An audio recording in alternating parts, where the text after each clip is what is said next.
Yes! Oh, there goes that water. Thank you so much. It is such an honor to be here. It really is. First and foremost, I want to thank Mike Fisher. I want to thank Austin Castleman, Pastor Jeff, Shay Mooney, the Rolling Hills worship band, everybody that put this on, all the volunteers. I want you to know why they did this. They did this because they love you so much. That's why they did this. There's nothing they get out of this. They did this for you. Guys, can we give them a round of applause?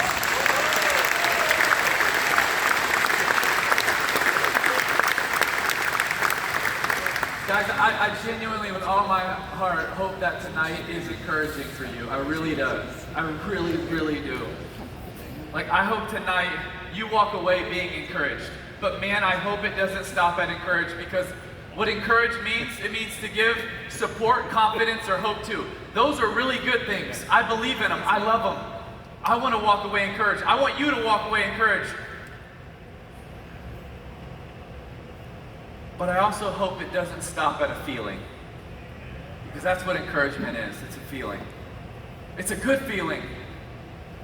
But if I could choose a different word, I would choose inspired. Because you know what inspired means? It means to fill someone with the urge to do something. And I would rather do something than feel something. Man, could you imagine if 2,000 guys that are leaders of their families and leaders in the community, if all of us said, you know what, together, we're going to go out and we're going to do something. Because we want to be filled with the urge, not just to feel something. Because how many times in our community do people just feel something? Oh man, I really feel like helping someone. Yeah, but what did you do? Guys, feelings can be really, really fickle. So I don't want us to leave just feeling something. I want us to leave saying, you know what? I'm going to do something. Because at the end of your life, what do you think you're going to be more proud of when I get to look back at everything and I say, man, I remember that night. Woo! I remember I felt something. Or you're going to look back and you're going to say, man, how awesome was that? I remember when I decided I'm going to do something. There's a really big difference. In 2011, I was fortunate to be playing for the Denver Broncos, and we were playing a Thursday night football game against the New York Jets. And this was a back and forth football game, and it was one of the more physical games, and the Jets were actually good at that time. It's okay, I'm allowed to say it. I played for them the next year. We weren't good. That's not fair. I didn't play for them. I stood for them. I just stood there. So we're playing this Thursday night football game. The game goes back and forth the entire game, and they go up, I think 5 at the time, and they punt the ball to us, and they down it at our 5-yard line. So we have 95 yards to go, and both of us are competing to get into the playoffs. So literally every game matters. So it's not just that this game is important. No, this game is everything for our season. And we only have a minute or something to go in the game, maybe 2 minutes something to go in the game. And we have to go 95 yards, and we have to score a touchdown, and we have to win the game to really keep our season alive to make the playoffs. And you know, I'm someone that takes a lot of pride. And in the fourth quarter, when some people get tired, I didn't want to. When some people hesitate, I didn't want to. When some lactic acid creeps in their bodies, I didn't want it to creep into mine. It was those moments when some hesitate, I didn't want to. I wanted to be my best.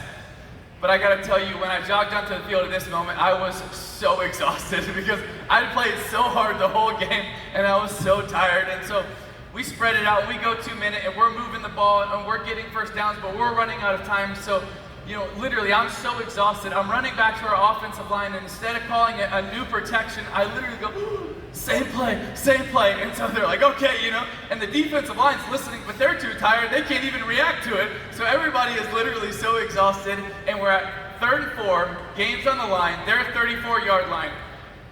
And I pause, get one breath, and I say, Son! And right before I do, one of the fans jumps onto the field and starts streaking across the field.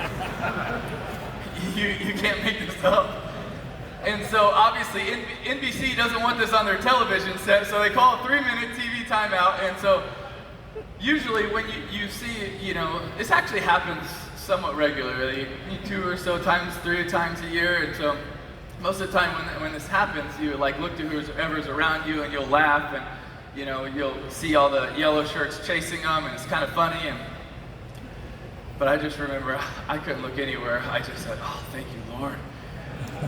I was so exhausted, and so we go over to the sideline, and the Jets go over to their sideline, and it was like a 3-minute TV timeout. That's a long time to recover in the middle of a game, and their head coach at the time, Coach Ryan, he always had a tendency at the end of first quarters or second quarters or sudden change or big moments like that, he would blitz everybody. He would call blitz zero, blitz everybody, and we were like, does a streaker count as sudden change? I mean, I don't know, Coach Schottenheimer, what do you think? I mean, it was a sudden change to that guy.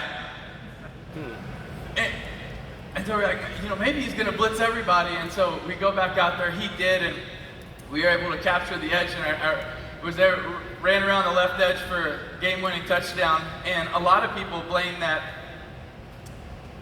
guy who was streaking on the field that he had too much to drink.